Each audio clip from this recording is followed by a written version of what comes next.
నమస్తే, welcome to Leo. మనతో ఉన్నారు పొలిటికల్ అనలిస్ట్ శ్రీలీల గారు. నమస్తే అండి. నమస్తే అండి. లక్ష్మీ పార్వతి గారు, విజయమ్మకి ఎందుకని బర్త్డే విషెస్ చెప్పావు, నాకెందుకు చెప్పలేదు అని చెప్పేసి అంటూ మాట్లాడుతూ నిజంగా రాష్ట్రానికి ఒక రాహు కేతుల్లాగా చంద్రబాబు నాయుడు గారు కావచ్చు, లోకేష్ గారిని కావచ్చు విమర్శిస్తూ ఈరోజు పెట్టిన ప్రెస్ మీట్ ని ఎలా చూడాలంటే? ఆమెను తిట్టడానికి తిట్లు కూడా అయిపోయినాయండి, అన్ని తిట్లు అయిపోయినాయి. అయినా కూడా ఇంకా సిగ్గు లేదు అన్నట్లు మాట్లాడుతున్న మనిషిని, ఇంత వయసు వచ్చినా ఏంట్రా బాబు పాపి చిరాయి అన్నట్లుగా ఇంకా బ్రతికే ఉంది, ఎందుకు పోవట్లేదు, దేవుడు కూడా భయపడుతున్నాడా తీసుకెళ్లాలంటే, ఇంకా అంటే యముడు కూడా భయపడుతున్నాడు అనమాట అన్నట్లుగా ఉంది ఈ రోజున ఆవిడ బ్రతుకుండి ఇలా మాట్లాడుతూ ఉంటే.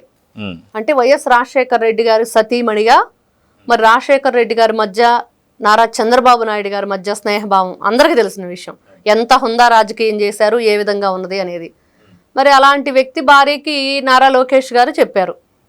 ఇక్కడ జగన్మోహన్ రెడ్డి గారి విషయానికి వస్తే ఈ రోజున ఏ పార్టీ నుండి ఏ ఛానల్ నుండి మాట్లాడుతుందో ఈ లక్ష్మీ పార్వతి, వీరగంధం లక్ష్మీ పార్వతి, ఆవిడ ఫస్ట్ ఆ ఛానల్ అధినేత జగన్మోహన్ రెడ్డి గారిని అడగాలి, నువ్వు తల్లికి ఎందుకు బర్త్డే విష్ చేయలేదు, మరి ఎందుకని నువ్వు మరి నారా చంద్రబాబు నాయుడు గారికి మరి పవన్ కళ్యాణ్ గారికి నిన్న అనారోగ్యం కారణంగా మరి గెట్ వెల్ సూన్ అని చెప్పి అందరూ చెప్తున్నారు, పూజలు అవి చేస్తున్నారు, అందరూ వేడుకుంటున్నారు. మరి నారా చంద్రబాబు నాయుడు గారి బర్త్డే సందర్భంగా మరి దానికి కూడా అందరూ విష్ చేయటం, అందులో జగన్మోహన్ రెడ్డి గారు కూడా ఉండటం అందరికీ ఒకంత షాకే. ఏంటి ఇలాగా జగన్మోహన్ రెడ్డి విష్ చేయటమా, మంచి కార్యక్రమాలు చేయడు కదా ఈ వ్యక్తి అనేది.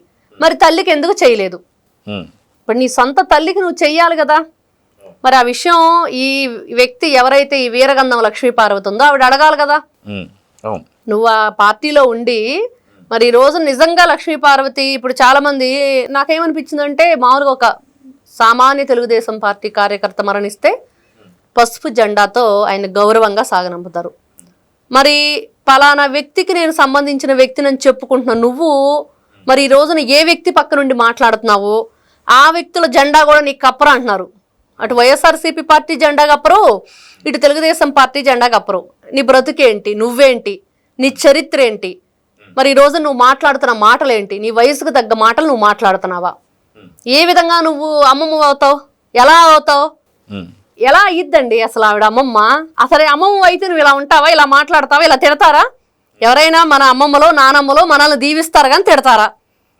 నువ్వు పక్కన అమ్మమ్మనని చెప్పుకుంటూ అలాంటి పిచ్చి మాటలన్నీ మాట్లాడుతూ ఉంటే మరి నీతో రిలేషన్ ఎలా మెయింటైన్ చేస్తారు? ఏ విధంగా నిన్ను గౌరవిస్తారు? ఏ విధంగా నీకు పెద్దరికం కట్టబెడతారు? బుద్ధి జ్ఞానం ఉండాలి కదా. అంటే ఇప్పుడు విజయమ్మ గారికి బర్త్డే విషెస్ చెప్పినందుకని బాధపడుతుందా, లేదా ఈవిడకి చెప్పలేదని చెప్పేసి బాధపడుతుందా? అంటే ఏం చెప్పాలి? అంతేనండి, మొగుడు కొట్టినందుకు కాదు తోడి కోడలు నవ్వినందుకు అన్నట్లుగా ఈ రోజున నాకు చెప్పకపోయినా పర్లేదు, ఆవిడకి చెప్పామన్నదే ఇక్కడ పెద్ద ప్రాబ్లంగా కనిపిస్తుంది. అయితే ఇక్కడ ఇంకొక మాట కూడా మాట్లాడుతూ, నువ్వు బర్త్డే విషెస్ చెప్పి వీళ్ళ కుటుంబంలో చిచ్చు పెడుతున్నావు అని చెప్పి మాట్లాడుతుంది. అంటే ఏ రకంగా చిచ్చు అనుకోవాలి? వాస్తవానికి విజయమ్మ గారు ఆవిడ ఎమ్మెల్యేగా నించున్నారు, అదే ఒక పార్టీకి గౌరవ అధ్యక్షురాలు గతంలో చేశారు. కానీ జగన్మోహన్ రెడ్డి గారు ఆవిడని బలవంతంగా ఆవిడతో రాజీనామా చేపించి కింద దింపారు, అది వేరే సంగతి అనుకోండి. అటువంటి పొలిటికల్ గా ఉన్నారు కాబట్టి విజయమ్మ గారికి ఏమంటారు అనమాట, అభినందనలు చెప్పడం కావచ్చు, బర్త్డే విషయం చెప్పడం పెద్ద తప్పేం లేదు. సో ఈ విషయాన్ని తీసుకొచ్చేసి మీరు కుటుంబంలో చిచ్చు పెట్టారని చెప్పి మాట్లాడుతుంటే అది ఏ రకంగా చిచ్చు అయింది, ఎలా మాట్లాడుతుందంటే? ఇప్పుడు వాళ్ళ అమ్మకి ఈయన విష్ చేశాడు, వాళ్ళ నాన్నకి ఈయన విష్ చేశాడు, వాళ్ళు బాగానే ఉన్నారు, ఈవిడికేంటండి బాధ? అంటే ఈవిడ పుట్టినరోజు సందర్భంగా లోకేష్ గారు విష్ చేయలేదు, జగన్మోహన్ రెడ్డి గారు అసలు పట్టించుకోవట్లేదనే బాధ. అంటే అండి ఇక్కడ జగన్మోహన్ రెడ్డి ఫోన్ నెంబర్ అడిగితే ఫోన్ లేదు, ఫోన్ నెంబర్ లేదు అన్నట్లుగా, ఏమో బర్త్డే ఎప్పుడండి, ఏమో డేటు లేదు, బర్త్డే లేదు, ఏమీ లేదు. ఎవరికి తెలుసు నీ బర్త్డేలు? ఏమో భూమి పుట్టినప్పుడు పుట్టినట్టుండిద్ది, ఈవిడ ఎప్పుడు పుట్టింది ఎవరికి తెలియదు.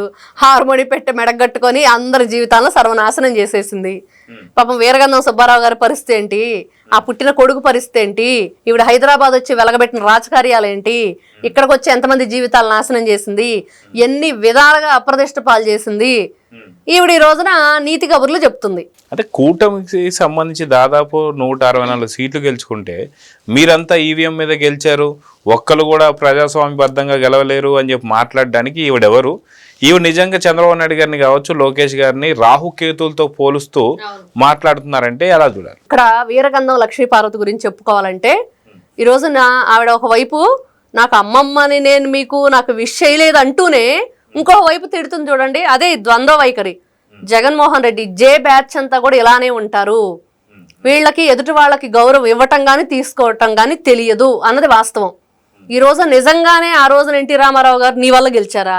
నీ వల్ల కదా ఆయన జీవితం సర్వనాశనం అయిపోయింది. నువ్వు ప్రవేశించడం వల్ల కదా ఆయన కుటుంబ సభ్యులందరూ ఏ విధంగా మరి ఇబ్బందులు పడ్డారో, ఏ విధంగా ఇప్పుడు ఎక్కడో దారిని పోయేదని తీసుకొచ్చి ఇంట్లో పెడితే ఒక గౌరవమైన కుటుంబం, హుందాగా బ్రతికిన కుటుంబం, ఎంత ప్రతిష్ట కలిగిన కుటుంబం ఎలా ఉండిద్దండి? ఆ పరిస్థితి ఏంటి ఊహించుకుంటేనే అలా ఉంటే మన ఇంట్లో అది జరిగితే ఎలా ఉండిద్ది? సరే ఆమె సక్రమమైన మనిషి అయితే అనుకోవచ్చు, అది లేదు కదా. ఈ రోజున ఒక గుణవంతురాలైన స్త్రీ అయితే తీసుకొచ్చి పెట్టినా ఎవరైనా ఒప్పుకుంటారు. నీకు గుణం లేదు కదా, నువ్వు సర్వనాశనం చేయటానికి వచ్చావన్నది వాస్తవం. ఎవరు పంపించారో తెలుసు, ఎందుకు వచ్చావో తెలుసు, అందుకనే కదా ఎవరం కూడా యాక్సెప్ట్ చేయింది నిన్ను. అంటే వాస్తవానికి ఎన్టీ రామారావు గారికి సంబంధించి సేవలు చేసుకోవడానికి మాత్రమే చెప్పేసి వచ్చిన ఆవిడ. నిజంగా సేవా దృక్పథం ఉంటే ఆయన తదుపరి ఆయనకు సంబంధించిన కుటుంబ సభ్యులకి వీళ్ళందరికీ సేవ చేసుకుంటూ ఉండాలి. అంతేగాని ఎటువంటి ఆర్థిక లాభాపేక్ష మొన్న రీసెంట్ గా కూడా ఆవిడ బసవతారకం క్యాన్సర్ హాస్పిటల్ గురించి కేసు వేసింది కదా, ఆవిడ నీచమైన బుద్ధి ఏంటో చూపించుకుంది కదా. కోర్టు కూడా చెప్పుతో కొట్టినట్టే సమాధానం చెప్పింది.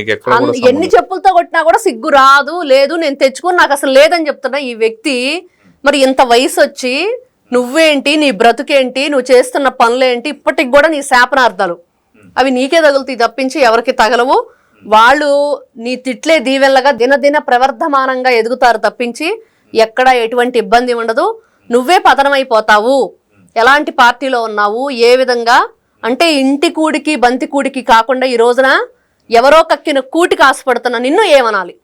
ఇంతకంటే ఇంకేం చెప్పాలి? అంటే రామారావు గారు నాకు దేవుడు అని చెప్పేసి అనుకున్న లక్ష్మీపార్వతి గతం 2019 నుంచి 24 దాకా ఎన్టీ రామారావు గారి యొక్క విగ్రహాలపై కావచ్చు, ఆయన పేరుపై కావచ్చు, ఆయన హెల్త్ యూనివర్సిటీ పై కావచ్చు, ఎన్నో రకాల దాడులు జరిగాయి.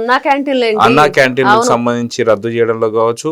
కానీ అప్పుడు స్పందించినటువంటి ఒక లక్ష్మీపార్వతి గారు ఈ రోజు ఇలా మాట్లాడుతున్నారంటే ఎలా చూడాలి? దాంతోపాటు బీసీలకు సంబంధించి ఆయన రామచంద్ర యాదవ్ సంథింగ్ ఆయన కూడా రామారావు గారి యొక్క ఏదైతే కృష్ణుడి వేషాన్ని కావచ్చు దాన్ని కూడా అంత అవహేళన చేసి మాట్లాడుతున్నప్పుడు అప్పుడు లక్ష్మీపార్వతి ఏమైందని చెప్పి అడుగుతున్నారు. సో అప్పుడు రెస్పాండ్ కాకుండా ఇప్పుడు నేను అమ్మమ్మని నాకు విషయం చెప్పలేదు అని చెప్పేసి ఆయన పేరుతో రామారావు గారి పేరుతో ఇంట్లో ఎంట్రీ అయిన ఆవిడ ఇప్పుడు ఇలా మాట్లాడుతున్నారంటే వాళ్ళ కుటుంబ సభ్యుల్ని ఎలా చూడాలి? ఇంకా ఇక్కడ చూడండి విచిత్రం, ఈ ఏమనాలి, కులహీనరాలనాలా, భ్రష్టురాలనాలా, ఎప్పుడు కూడా వాళ్ళ నోటితో కూడా ఉచ్చారణ చేయడానికి ఇష్టపడరు. ఎప్పుడు మనం విన్నామా? ఎవరైనా సరే ఎన్టీ రామారావు గారి సంతానం మనవాళ్ళు ముది మనవాళ్ళతో సహా ఎక్కడైనా సరే ఈ పేరుని ఎవరి నోటి వెంటన్నా విన్నామా? అంటే ఇష్టపడని పరిస్థితి ఇది. అసలు ఇంకా దాన్ని ఏ విధంగా కూడా తలవకూడదు. ఇంకా మన నోరు తులసి నీళ్లు పోసి కడగాల, ఇంకేం పోసి ఫెనాయిల్ పోసుకొని కడగాలన్నంత దారుణంగా ఉండిద్ది అనమాట. నీచాతి నీచం. ఇంకా ఈ దరిద్రాన్ని మనం, ఈ కంపుని మనం మన నోటితో మనం పలకూడదు. ఇంకా అంతకంటే ఇంకేం కావాలి? ఏ విధంగానైనా రెచ్చగొట్టాలి, ఏ విధంగానైనా సరే వాళ్ళ నోటి వెంట నా చేతి తిట్టించుకోవాలనేది ఆవిడకి ఇష్టం అనమాట. అది జరగట్లేదు. అది ఇంకా కక్ష తట్టుకోలేక ఏంటి నేను ఇన్ని రకాల శాపనాలు పెడుతున్నా, ఇన్ని రకాలుగా అవహేళన చేస్తున్నా, ఎన్నో రకాలుగా మాట్లాడుతున్నా, ఎవరు అటు నుంచి రెస్పాండ్ అవ్వట్లేదు. అంటే వియ్యానికైనా కయ్యానికైనా సమవుజ్జి ఉండాలని ఆ ఇంట్లో ఒక పనిదానిలాగా చేరిన నువ్వు పని చేసుకుంటూ బ్రతకకుండా మరి వాళ్ళ ఇంటికి తిన్నింటి వాసాలు లెక్కబెట్టి వాళ్ళ కుటుంబ బంధాలకే ఎసరు పెట్టి నిన్ను ఇంకా తలవటానికి కూడా ఎవరు ఇష్టపడరు. అంత నీకు ఆ హోదా లేదు, ఆ హుందాతనం లేదు. ఇంకా వాళ్ళతో నువ్వు ఆ పేరు కూడా పలికించుకోనంత దుర్మార్గమైన పరిస్థితులు, అంత దారుణంగా ఉన్న నిన్ను ఇంకా నువ్వు ఎందుకు బ్రతకాలి అన్నట్లుగా ఆవిడ జీవితం ఉంది. ఇంకా అంతకుమించి ఇంకేం కావాలి? ఇంకా ఆవిడ్ని ఇంకా వాళ్ళు బహిష్కరించారు. నీ మొహం చూడటానికి కాదు కదా, కనీసం నీ పేరు కూడా ఉచ్చరించడానికి ఇష్టపడట్లేదంటే ఆవిడ అర్థం చేసుకోవాలి. ఆ బాధ, ఆ కసి తట్టుకోలేక ఎప్పటికప్పుడే ప్రజలకి నేను ఒక దాన్ని ఉన్నాను, నేను నందమూరి అన్న చెప్పుకోవడానికి ట్రై చేస్తూ ఉండేది. కానీ ఎవరో కూడా ఇష్టపడట్లా. అందరూ కూడా చెప్తున్నారు నువ్వు ఎలా అవుతావు, నువ్వు వీరగంధం లక్ష్మీ పార్వతివే ఎప్పటికీ కూడా. కాబట్టి నువ్వు నీ అద్దులో ఉంటే బాగుండిద్ది. లేకపోతే ఈసారి వరంగల్ వాళ్ళు, ఖమ్మం వాళ్ళు, కరీంనగర్ వాళ్ళు, ఇంకా ఈ చుట్టుపక్కల ప్రాంతాల వాళ్ళందరూ కూడా రెడీగా ఉన్నారు రావటానికి. వాళ్ళందరూ వచ్చి దేశశుద్ధి చేయటం అయితే ఖాయం. తెలంగాణ ప్రాంతంలో ఉన్న వాళ్ళందరూ కూడా ఎన్టీ రామారావు గారి అభిమానులు. ఇంకా రెండోసారి పిచ్చి మాటలు మాట్లాడితే మాత్రం నీకు చెప్పు దెబ్బలు చాట్లతో చీపులతో సన్మానం చేసి అయితే వెళతారు అనేది ఆ మనిషి గుర్తుపెట్టుకోవాలి. సో చూద్దామండి, ఖచ్చితంగా మీరు అన్నట్టుగా మరోసారి ఒకవేళ ఇలాంటి మాటలు మాట్లాడితే టీడీపీ కార్యకర్తలే కాదు, ఎన్టీఆర్ అభిమానులే కాదు, ఎవరైనా సరే ఖచ్చితంగా దేవశుద్ధి చేస్తాను రెడీగా ఉన్నారని అయితే అర్థమవుతుంది. సో తగు జాగ్రత్తలు తీసుకొని అయితే కోరుకుందాం. నమస్తే. నమస్తే అండి. Please subscribe to Leo News for more videos.